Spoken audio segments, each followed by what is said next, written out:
Exponent of real number 9th class का chapter है वास्तविक संख्या के घातांक क्या होते हैं, समझते हैं। तो सबसे पहले हमें ये जानना होगा कि इसमें पॉजिटिव इंटीग्रल पावर क्या होता है, पावर क्या होता है, किस रूप में आता है। तो हम जानते हैं कि सपोज कर लीजिए कि आपको कोई नंबर दे दिए हैं a into a into a into a into a into a. अब आप सोचेंगे कि इसको पढ़ना बहुत मुश्किल है, कितनी बार ए है, तो 1 2 3 4 5 6 7, तो ए पे पावर 7 हो गया। अब मैंने पावर बोला, पावर है क्या, तो ये जो पावर है इसको पावर बोलते हैं, हिंदी में से घात कहते हैं, और नीचे वाले को बेस बोलते हैं, हिंदी में से आधार कहते हैं, आधार के रूप में रहता है। अब इसी पर जरूरी नहीं कि इसी पे हो, आपको इस टाइप का भी मिल सकता है। सपोज कीजिए 1/2 है, पावर 6 है, तो इसका मतलब क्या हुआ, तो इसका मतलब सीधा सा यह है कि यह जो नीचे नंबर है आधार के जगह पे, इसको 6 बार मल्टीप्लाई करना है, गुणा करना है, न कि 6 से करना है, 6 बार करना है। जैसे 1/2 1/2 1/2 वो 1/2 1/2 1/2, इन सभी को 1 1 जा 1 1 जा 1 1 जा 1 जा, ऊपर 1 ही आएगा, और 2 2 जा 4 4 2 जा 8 8 2 जा 16 32 64, ये 64 आएगा। इसी प्रकार से क्या करते हैं कि क्वेश्चन को हम सॉल्व करते हैं और इसी के बेस पे सॉल्व किया जाता है। जैसे मान लीजिए और भी देखते हैं, नेगेटिव में भी हो सकता है, पॉजिटिव में भी हो सकता है, ठीक। तो जैसे मान लीजिए कि एक रूल है कि सपोज कीजिए 2 पे पावर -6 हुआ। अब इसको क्या करेंगे, तो हम पहले ये ध्यान रखेंगे कि कोई भी घात कभी भी माइनस में, नेगेटिव में नहीं होना चाहिए। तो किसके लिए क्या करेंगे कि इसके नीचे कुछ नहीं तो 1 है, इसका रेसिप्रोकल कर देंगे। रेसिप्रोकल में क्या होता है कि पलट जाता है, 1/2 हो जाएगा, पावर जो है वह पॉजिटिव में आ जाएगा। अब इसको क्या करेंगे, 1/2 को 2 पे पावर 6 है तो 6 टाइम मल्टीप्लाई करेंगे, 2 इंटू 2 इंटू 2 इंटू 2 इंटू 2। अब जो भी वैल्यू आती है उसको लिख देंगे, 2 दूना 4 4 दूना 8 8 दूना 16 16 दूना 32 32 दूना 64, 1/64 इसका आंसर आता है। ये सब हो क्या रहा है, कैसे हो रहा है, तो इसके चलिए कुछ फार्मूला समझते हैं जिसके अकॉर्डिंग हम और इसको ईजी तरीके से समझ सकें। कोई भी डाउट हो कभी भी हो, आप हमको व्हाट्सएप पे भी वीडियो कॉल करके समझ सकते हैं, क्वेश्चन भेज सकते हैं। कोई डाउट हो तो कोई भी क्वेश्चन पूछ सकते हैं। अब मेरे अंदर कोई कमियां हैं नहीं बता पा रहे हैं, उन्हीं कमियों भी बता सकते हैं। कमेंट शेयर करें, लाइक करें। चलिए समझते हैं फर्स्ट रूल, ए पे पावर m मल्टीप्लाई ए पे पावर n।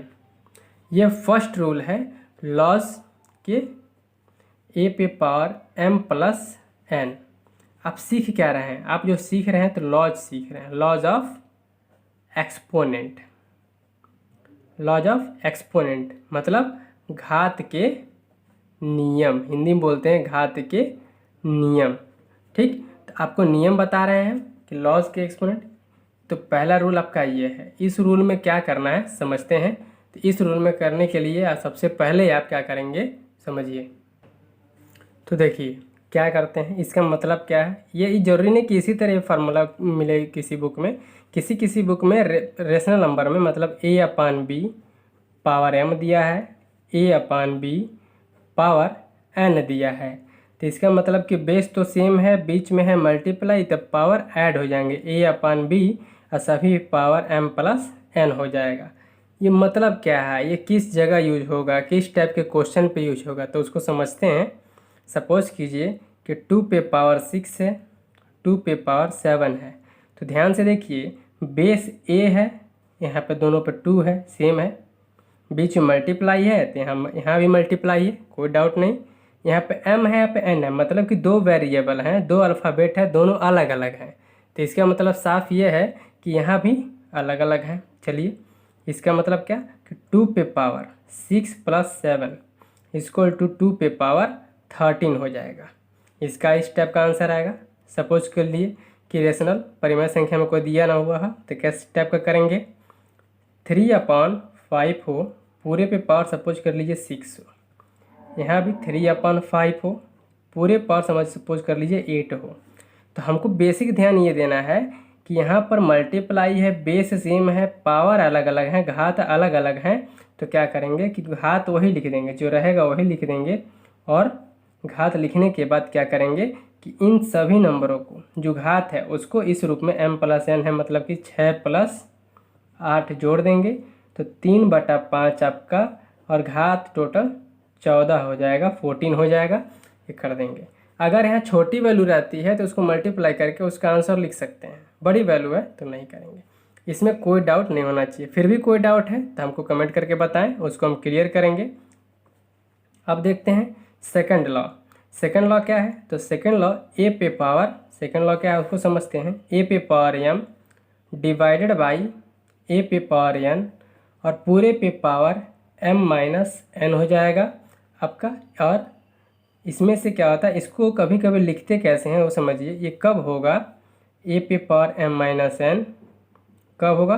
तो जब m की वैल्यू n से बड़ी होगी, m से बड़ी होगी तब ये कंडीशन होगा। इसको किसी किसी बुक में आप देखेंगे तो इस तरह से भी लिखा हुआ मिलेगा, ए पे पावर m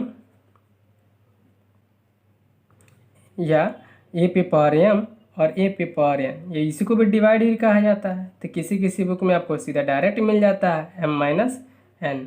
यह जो आपका फार्मूला है, यह फार्मूला तो सिंगल नंबरों के लिए जो 7th क्लास में आप लोग पढ़े होंगे उसके अकॉर्डिंग ही मिलता है। लेकिन जब 9th क्लास में आते हैं तो 9th क्लास में आने के बाद आपकी वैल्यू बदल जाती है, और यह हो जाता है आपका a/b पूरे पे पावर m, बीच में डिवाइड हो जाता है, a/b पूरे पे पावर n हो जाता है, और a/b पूरे पे पावर आपका m-n हो जाता है। तो इसका मतलब क्या हुआ कि यह जो डिवाइड की साइन थी यह आपकी बदल गई। उसके बाद यहाँ पर भी सेम सिचुएशन है, a/b पूरे पे पावर m-n जो आया है, ये कब होगा? जब m की वैल्यू n से बड़ी होगी। ठीक, अब ये रूल है। इस पर किस टाइप के क्वेश्चन आएंगे उसको समझते हैं। तो इस पर जो क्वेश्चन बनेंगे, तो सपोज कीजिए कि 7 पे पावर 6 डिवाइडेड 7 पे पावर 3। तो बीच में देखिए बेस सेम है, यहाँ भी बेस सेम है, आधार सेम है, और पावर अलग है, पावर अलग है। क्या करेंगे, बीच में डिवाइड का चिन्ह है तो डिवाइड का साइन है, तो इसको हम पावर माइनस कर देंगे। 6 - 3, तो 7 पे पावर आ गया 3। अब देखिए छोटा पावर है तो सिंपल है, आप इसका मान ज्ञात कर सकते हैं, वैल्यू को फाइंड कर सकते हैं। 7 × 7 × 7, तो 7 7 जा 49, और 7 7 9 जा 63 का 6, करीब 6 आपका हो गया, और 7 4 जा 28, 34। तो आपका 343 होता है। 7 का क्यूब अगर याद किए होंगे तो पता चल जाएगा। दूसरा कंडीशन है कि इस टाइप का क्वेश्चन आएगा तो क्या करेंगे। तो इस टाइप का क्वेश्चन अगर आता है तो कोई दिक्कत नहीं। सपोज कर लीजिए कि यहाँ पर 3/5 पूरे पे पावर 11 था, बीच में डिवाइड। सपोज कीजिए 3/5 पूरे पे पावर 3 था। अब कुछ नहीं करना है, बेस सेम है, बीच में डिवाइड है, पावर डिफरेंट है, तो आपको एक्सपोनेंट ऑफ लॉ के सेकंड रूल लगा देने हैं। सेकंड रूल क्या है? तो सेकंड रूल आपका यह है कि अगर बेस सेम होता है तो पावर को माइनस कर देंगे। 11 - 3, तो 3 पे पावर 3/5 पे पावर पूरे पे पावर हो जाएगा 8। ये आपका आंसर हो जाएगा। इस टाइप से ये दोनों रूल समझ में आया। कोई कन्फ्यूजन हो किसी तरह का तो आप हमको कमेंट कर सकते हैं। आप हमको व्हाट्सएप पे क्वेश्चन भी भेज के पूछ सकते हैं, किसी भी तरह का कोई डाउट नहीं होने पाएगा। अब चलते हैं, समझते हैं रूल नंबर 3। तो रूल नंबर 3 क्या कहता है? तो रूल नंबर 3 थोड़ा सा वीडियो बड़ा बनेगा, लेकिन आप लोग पेशेंस रख के इस रूल को सीख लें। इससे इजी आपको कहीं भी इससे बेहतर आपको नहीं मिलने वाला है, इससे इजी तरीका। तो रूल नंबर 3, ए पे पावर m और पूरे पावर n हो। तो वहाँ आप जानते हैं कि कोई भी ब्रैकेट हटता है या लगता है तो पहले मल्टीप्लाई होता है।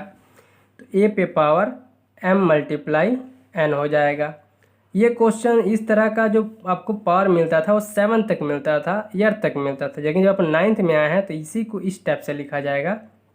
a/b पूरे पे पावर m हो गया, और सपोज कर लीजिए पूरे पावर n हो गया। तो a/b अब क्या होगा कि ब्रैकेट हटेगा तो m मल्टीप्लाई बाई n, मतलब पावर का घात का गुणा हो जाता है, मल्टीप्लाई हो जाता है।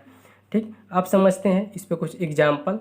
जैसे देखेंगे कि मान लीजिए 2 पे पावर 6 है, पूरे पे पावर 3 है, तो क्या करेंगे, ब्रैकेट हटाएंगे तो 2 पे पावर 6 इंटू 3, तो 2 पे पावर 18 हो जाएगा।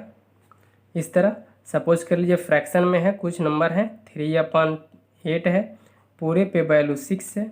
और सपोज कीजिए कि इस तरह क्वेश्चन आता है, आपको अक्सर कन्फ्यूजन होता है, तो आज इसके बाद कन्फ्यूजन नहीं होगा।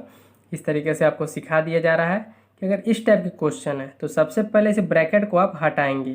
तो ब्रैकेट जब कोई लगता है हटता है तो मल्टीप्लिकेशन जरूर होता है। तो 3/8 हो गया, 3/8 हो गया तो 6 इंटू 4 आपका 3/8, पूरे पे पावर आपका 6 4 जा 24। यही आंसर हो गया, सिंपल है, इससे इजी आपको कहीं नहीं मिलेगा। ठीक, आप देखते हैं रूल नंबर 4।